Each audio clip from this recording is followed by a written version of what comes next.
Hey guys, it's Mo again, and right now I'm going to show you a very basic grilled cheese sandwich recipe. I will post other ones in the future because grilled cheese is a lot more than just two pieces of bread and some toast. Sometimes I love to slice jalapenos very thin or roast some red peppers just to make it really good. But sometimes you just want something basic. So it starts off with melting your butter on.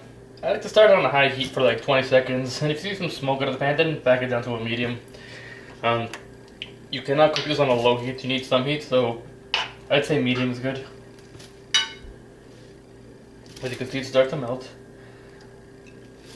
Get your bread ready. Now, people say the best bread is going to be something like an Italian rye or just white bread, and a lot of people do say you should never really use wheat, but I disagree. Although white bread is definitely much better.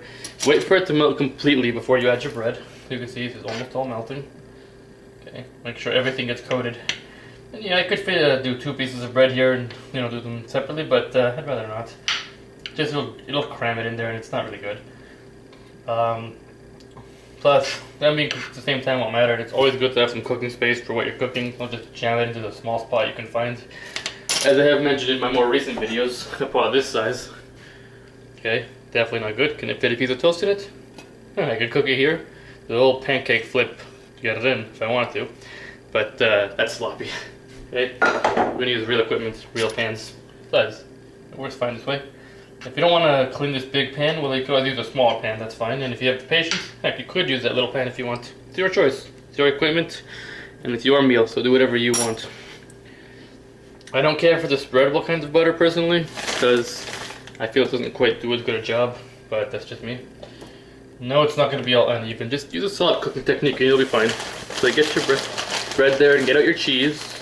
The best kind people say is the sharpest cheddar you can find, which is true. Well, there's a good Gruyere one and Gouda cheese. They're really nice too, but they're all pretty expensive. All three of those. Sharp cheddar is not cheap compared to the mild and medium that most of us have. Right now I just have mozzarella cheese. I'm going to use that. Not as good, but does the job. Use a few handfuls of it. Just depends on how cheesy you want it. Just do remember, if you put too much, it will not melt correctly. Okay, so I'm going to pack that down. Make sure you get it around all the cheese. All the corners. There we go. You hear the sizzling? Good. This should be enough for now. You don't have to put the second slice on just yet, but I'm going to do it anyways. Give it a minute or two. It's going to be done in real time. Just to show you how simple this really is. You'll know it's done when the bottom of it is colored, so you could check after a minute, or just simply use your instinct. Plus it will absorb a great amount of the butter, so you're going to have to use some more later, which is fine.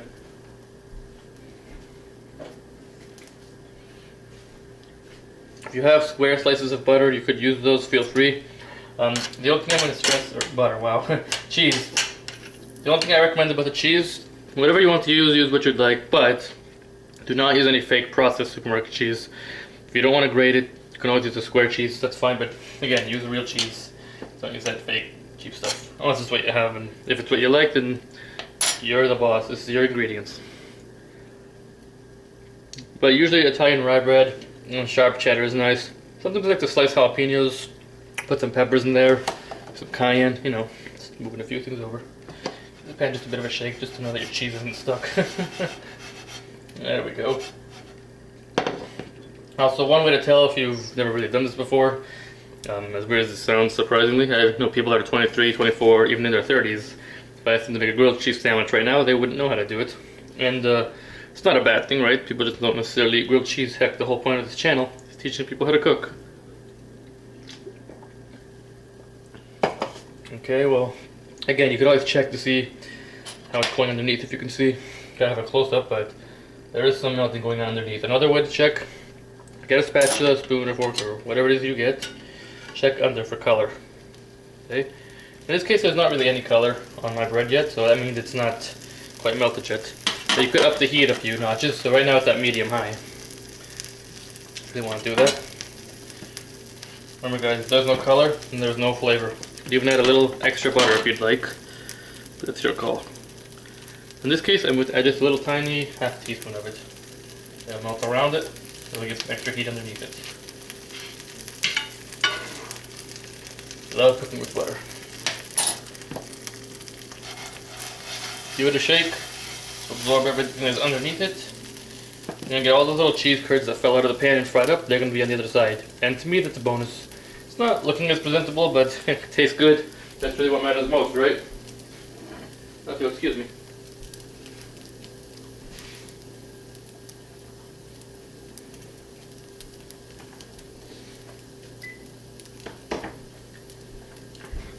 Alright, I think it's probably time to flip it. It smells pretty nutty, so yeah, I'm gonna say it's time to flip it over, but I could be wrong. This is why you check for the first few times if you're not sure. Yeah, it's definitely time. It's taking on a lot more color than I thought. So get a second installment of butter ready. Because again, you usually have to re-butter the side. Some people will toast 2 pieces of bread at the same time so they can avoid this step. To me though, it's not a big deal. So knob of butter, let it melt. Spread it around the pan. Lower the heat to medium if it's not already lowered. The second side cooks faster. Cheese is already melted. You could use oil, but it doesn't taste anything close to as good, so I stick with butter. There. Fix that. As you can see, it's taken on a lot of color. Some people complain about this, and I don't know why. And on the sides, there's all this cheese kind of over here. Parts that have melted off. If it really bugs you that much, you can always fix it later. I don't really personally think it's a big deal. But again, that's just me. So this side should take probably half the time, as a lot of things do, like fish. Cook one side, other side won't take as long. Or a pancake. This side definitely doesn't take as long. It's getting ready to plate. Shake it around just a little bit so it doesn't stick. Plus it'll absorb more of that buttery goodness. Butter might be a little bit brown for me right now, which is a bonus flavor if you ask me, because brown butter tastes a lot better. So remember, a sharp cheddar is definitely a lot nicer, or a Gruyere or a Gouda cheese. But again, use what you have. I happen to have this right now, because my family does a lot of catering, so I just have mozzarella, which still tastes good. Any cheese usually tastes good. And again, you don't have to spread the butter with spreadable butter. You could melt it, it does the same job. It's all fine to me. But if you really have to spread it, that's fine. Heck, if you want to use garlic butter, you know, that tastes pretty good too, but it's all a preference thing. Okay, it should be almost done by now. The butter, keep in mind, as long as we've been cooking it, the butter is getting hotter and hotter and hotter. Where when we started, it was nowhere near as hot, so it could even be done by now. Yep, done. There we go. It's completely done. Now, gonna move aside for 1 or 2 seconds. Ooh, hot pan. There we go. There's my nice grilled cheese sandwich. Let's just cut into it and see how cheesy this is. With a knife, serrated is much better in this case. Oh boy, here comes my favorite part. Cut, slice thinly. Nice. You can see that was in real time, okay? There was no editing in this video. Now, the only way to know if you've done it right, take the bite.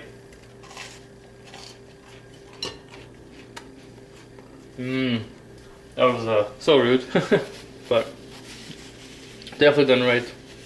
You saw me make it in front of you. Times might vary based on your stove.